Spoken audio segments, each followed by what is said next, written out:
What's up, guys? Today I want to talk about succeeding on social media.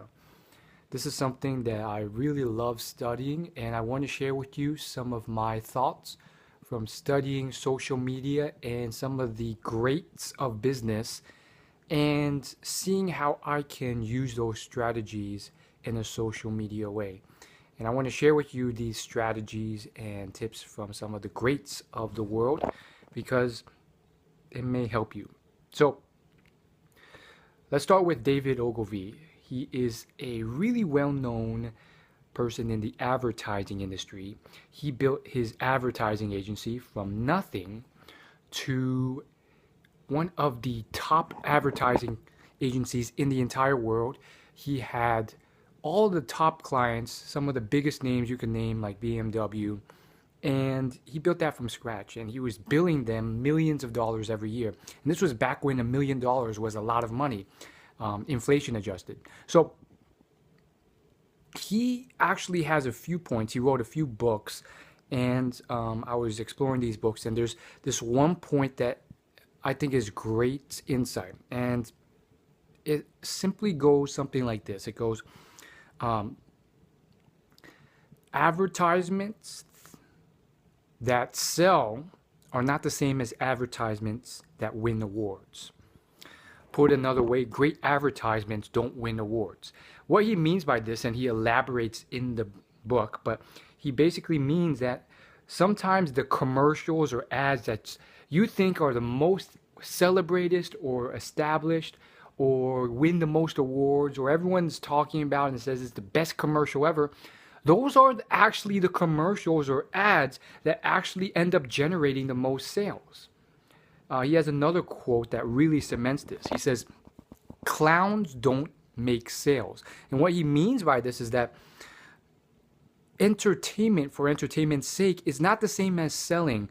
What actually drives results and what drives people to take out their wallet after watching a commercial is not the same as what gets people to laugh and share something with their friends or say, man, this is a really funny commercial.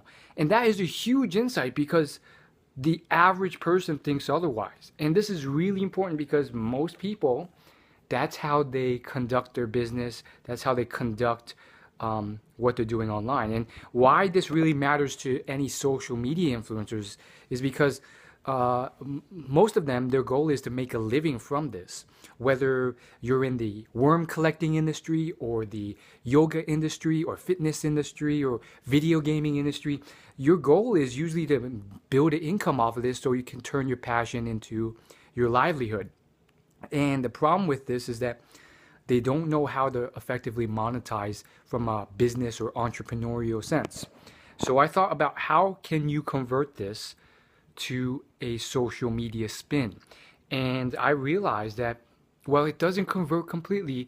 You can't apply it just straight off the cuff because social media is different. Gary Vaynerchuk with his jab, jab, jab, right hook metaphor, I really believe in that. I believe that oftentimes you have to jab 2 or 3 or 10 times. Jab means like give value or give informational or educational content before you right hook them, which means you take value or you ask for them to buy something for you, or you put up a sponsored ad or you shout out a sponsor and you get paid for that.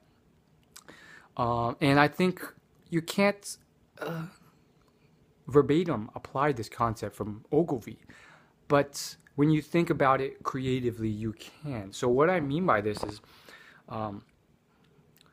sometimes in the social media sense, the most shares or the most views may not be the best piece of content from a business sense. And that is almost like destroying the gospel truth because most people would agree, like gospel, that the video or the photo or the blog post that gets the most social shares, the most tweets, the most reshares, the most views, that is the one that is arguably the best piece of content. Well, maybe it's not. Ogilvy said that the that clowns don't make sales. Sometimes the thing that gets people excited and gets people to share a piece of social media content and gets people entertained, they're not going to do much with it. They're just going to be like, that's funny. Maybe I'll share this with a friend. They're not going to pull out their wallets there and buy it. And sometimes that's okay because you're still jabbing. You're still trying to just put stuff out there to get noticed, to get brand awareness, to get your name out there so you can build up followers. But when you actually right hook, you should not be measuring this possibly with this vanity metric of views or social shares. Instead, you have to go down to the sales. You have to cut down to the chase. And a lot of people aren't willing to do that. I think if you're a social media influencer, there's two paths you can take. One path is you realize that this isn't something that you're good at, business or salesmanship, because at the end of the day, if you want to be good at this part of it, it requires some salesmanship. And if you really have tested it out, because again, sales is a bit of a skill. It definitely is a skill that can be learned. So even if you're not bad at it, you have to think, do you enjoy this? Do you think you have the potential of being good at this? And if not, and after you've thoroughly considered, maybe the path you go down is the first path, which is, okay, I'm not going to sell stuff, at least directly. What I'm going to do is brute force it. I'm going to be like Ellen DeGeneres or Oprah Winfrey or Netflix or any TV show or even Facebook, the social media platform. And I'm just going to brute force it by being so entertaining and so valuable and from an entertainment perspective of value that I don't have to actually physically sell anything myself. I'm just going to hand that over and let other people advertise on my platform. And this is a brute force method because it requires a sheer large volume of people who consume your content. Sometimes millions of people every day, sometimes less. And it's tougher to do, and a lot of people have been successful with it. KSI on YouTube or PewDiePie or Casey Neistat, they generate millions of views, Roman Atwood. But that's definitely not for everyone, because some of our passions or whatever we chose to create our community.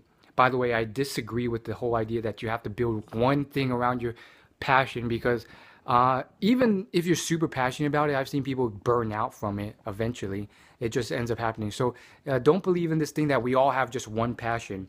Nonetheless, going back on track with what I was wanting to talk about, your second path isn't the same. The second choice you can do is actually learn salesmanship, at least a bit of it, and actually learn how to effectively sell and or at least promote when it comes time to plug a sponsor or